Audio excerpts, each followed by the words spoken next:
الرحمن الرحيم الحمد لله رب العالمين والصلاة والسلام على سيدنا ومولانا محمد وآله وأزواجه وذريته أجمعين. اللهم ربنا أرنا الحق حقا وارزقنا اتباعه وأرنا الباطل باطلا وارزقنا اجتنابه. اللهم أرنا حقائق الأشياء كما هي. اللهم ربنا زدنا علما وعملا وإخلاصا يا رب العالمين. اللهم صل صلاة كاملة وسلم سلاما تاما على سيدنا ومولانا محمد الذي تنحل به العقد وتنفرج به الكرب وتقضى به الحوائج وتنال به الرغائب وحسن الخواتيم ويستسقى الغمام بوجهه الكريم وعلى آله وأزواجه وصحبه في كل لمحة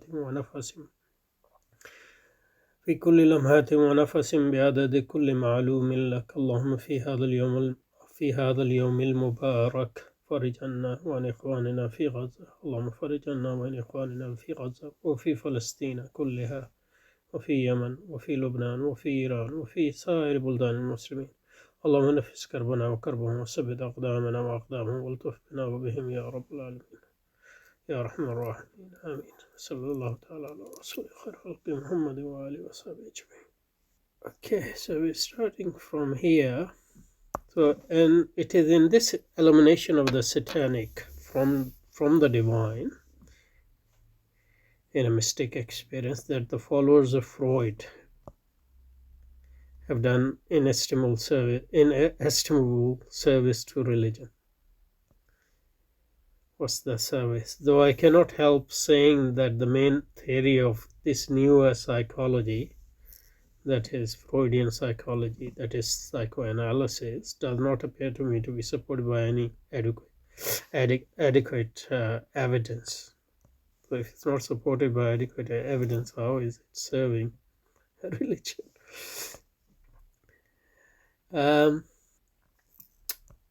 Okay, if our vagrant impulses assert themselves in our dreams, or at other times we are not strictly ourselves. It does not. If our vagrant impulses assert themselves in our dream, or at other times we are not strictly ourselves, it does not follow that they remain imprisoned in a kind of lumber room behind the normal self. That is our vagrant impulses.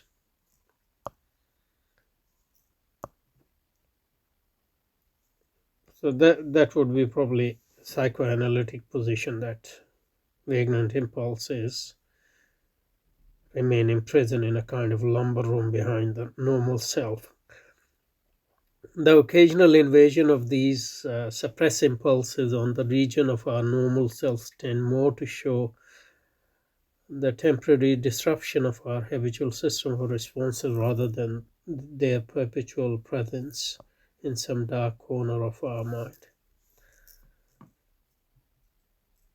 However, the theory is briefly this, that is the Freudian theory. During the process of our adjustment to our environment, we are exposed to all sorts of stimuli. Our habitual responses to these stimuli gradually fall into a relatively fixed system, constantly growing in complexity by absorbing some and rejecting other impulses which do not fit in with our permanent system of responses. The rejected impulses recede into what is called unconscious religion.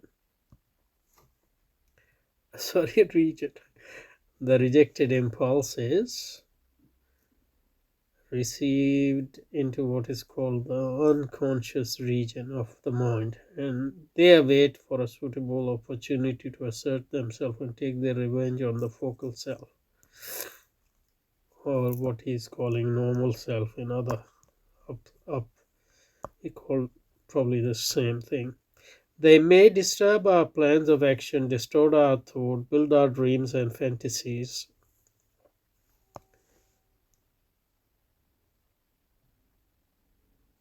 So that's the psychoanalytic explanation of dreams, or carry us back to forms of primitive behavior where the evolutionary process has left far behind, which the evolutionary process has left.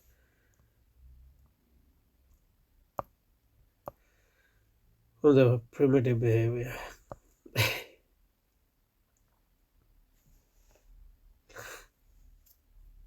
At the sociological level or psychological level. Religion, it is said, is a pure fiction created by these repudiated impulses of mankind. That's according to Allama Iqbal's interpretation of psychoanalysis. Religion, it is said, is a pure fiction created by these repudiated impulses of mankind with a view to find a kind of fairyland for free, unobstructed movement.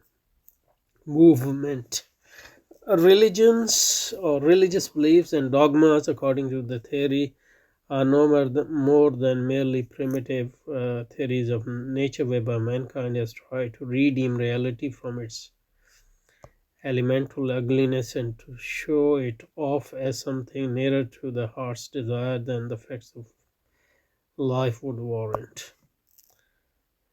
That there are religions and forms of art which provide a kind of cowardly escape from the fact of life, I don't deny. That's Iqbal.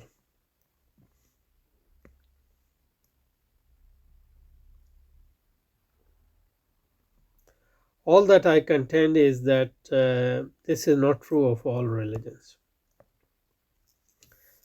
That is, psychoanalytic explanation of the origin of religions don't apply to all religions.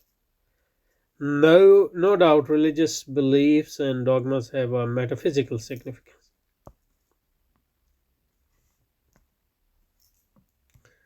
I guess transcendental significance.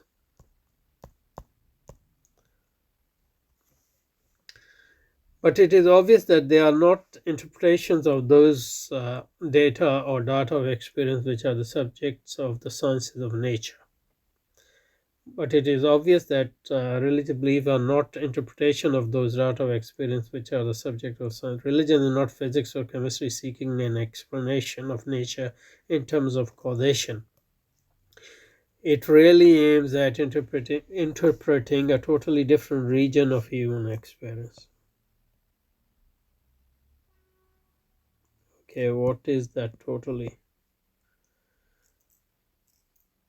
Although, as we started, Allama Iqbal started, he said that, what did he say? Religion.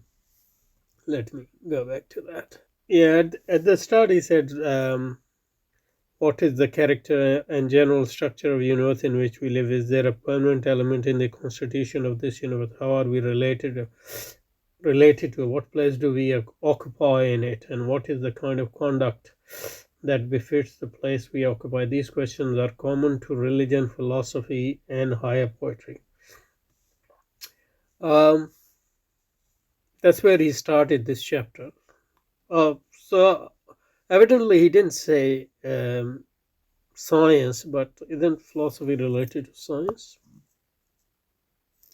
Anyway, so religion, totally different region of human experience, religious experience. That's the tautology. But what is that religion? That data of which cannot be reduced to the data of any other science. So data of sciences is based on sense experience. So if religion is about the experience of God, obviously science is not the experience of God. So there's a different region. In fact, it must be said in justice to religion that it insisted on the necessity of concrete experience in religious life long before science learned to do.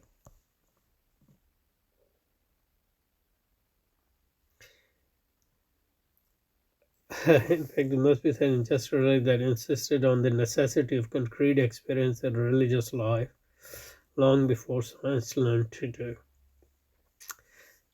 Obviously, this is uh,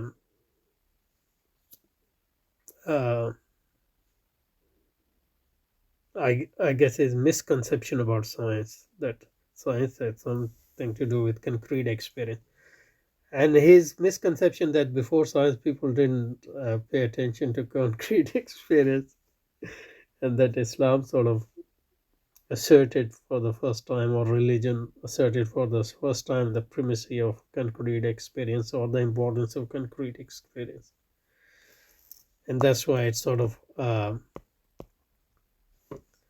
anticipated science. But that's just bogus argument, really. Science has nothing to do with concrete experience as such, and people always lived in the present of concrete experience, and abstraction and philosophy just came after, and also they have always been limited to a very small population of humankind. So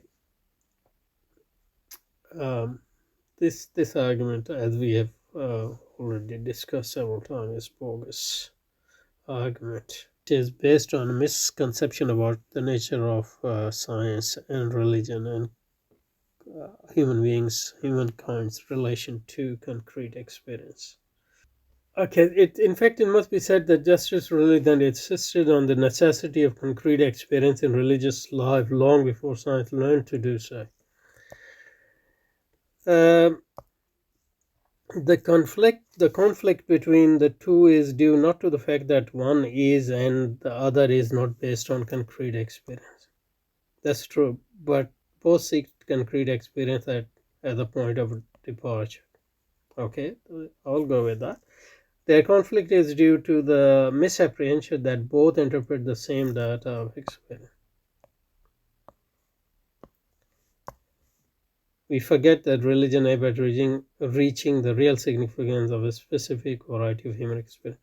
I mean, we have discussed this too. Here also, Iqbal's conception of religion. So basically, religion is a faculty of a modern university, as he is explaining it here. Um, so in modern university, you have basically two subjects: science. You have science, try to understand the world.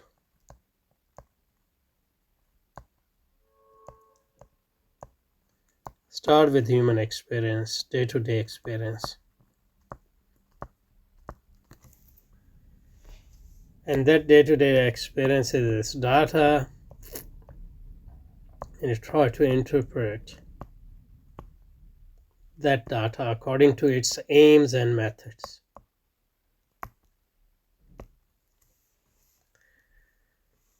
On the other hand, religion is also a start um, from concrete, our daily experiences.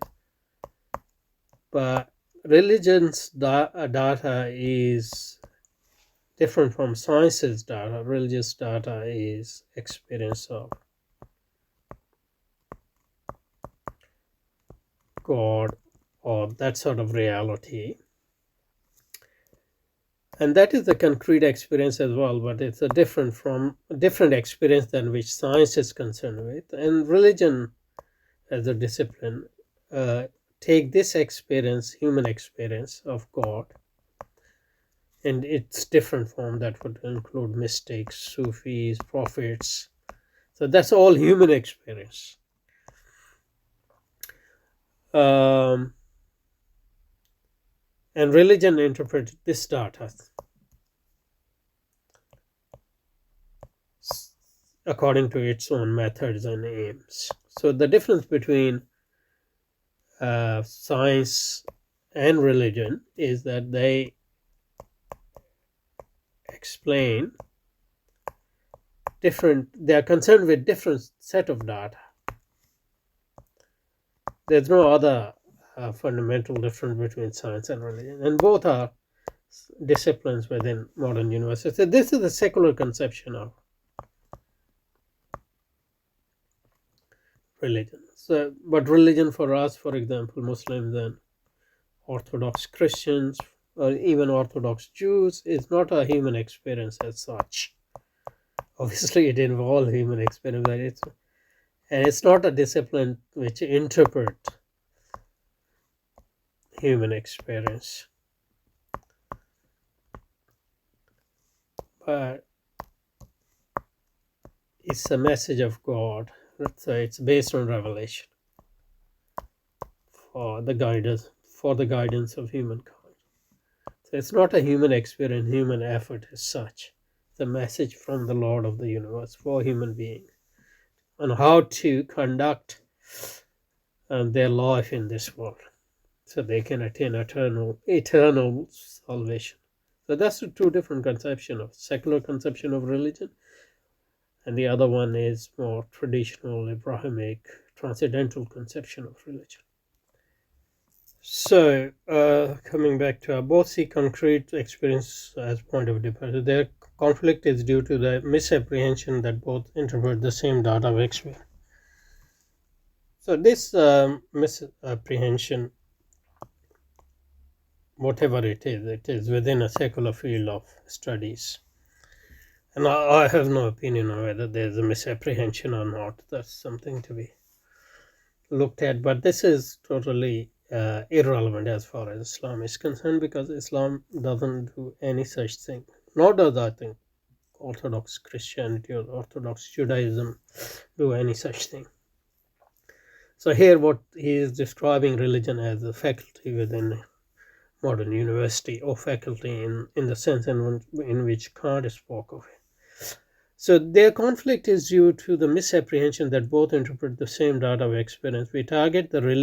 We forget that religion aims at reaching the real significance of a specific variety of humans. So religion is basically based on human experience, and it provides the interpretation of that human experience. So it's something human.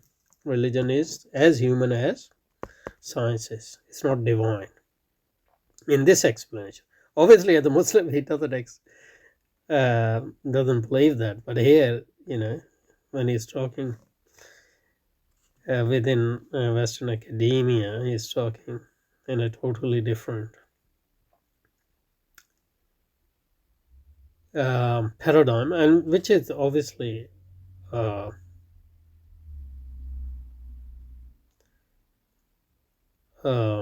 which is basically wrong, and that is his error.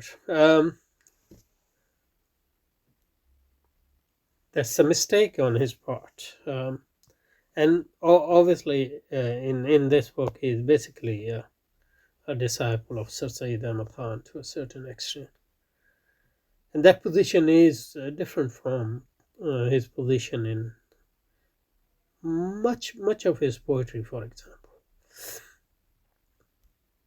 Anyway, probably we'll stop here and we'll start from here next time, inshallah.